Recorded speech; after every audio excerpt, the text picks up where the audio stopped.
Video mbalimbali zimeenea zikionyesha vurugu kubwa zilizotikisa jijini Paris katika maeneo mbalimbali karibu na Parc des Princes pamoja na Eiffel Tower, huku maelfu ya mashabiki wa Paris Saint-Germain wakijitokeza kusherehekea ubingwa wa timu hiyo kwa shamra kubwa zilizodumu kwa saa kadhaa usiku kucha. Furaha ya mashabiki hao ilionekana kuwa kubwa kupita kiasi, ambapo baadhi yao walikuwa wakipiga kelele, kuwasha fataki na kuimba nyimbo mbalimbali za kuisapoti PSG baada ya timu yao kufanikisha kutoa taji hilo muhimu.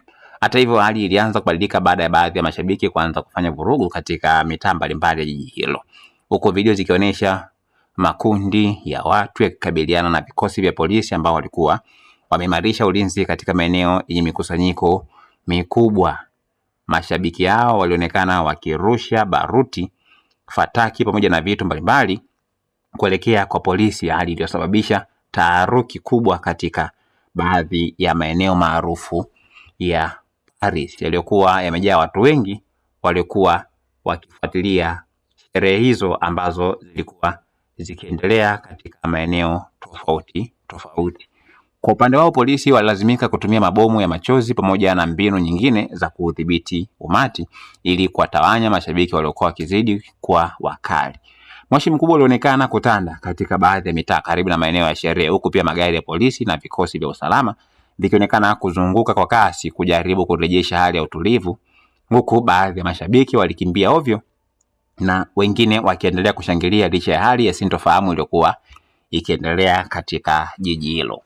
Vurugu hizo pia zilisababisha uharibifu wa mali, ambapo baadhi ya vitu vilivyochomwa moto na mali nyingine kuharibiwa katika maeneo tofauti ya Paris. Video nyingine zilionyesha moto ukiwaka barabarani, huku pia baadhi ya waandamanaji wakionekana wakivunja vitu na kuziba njia.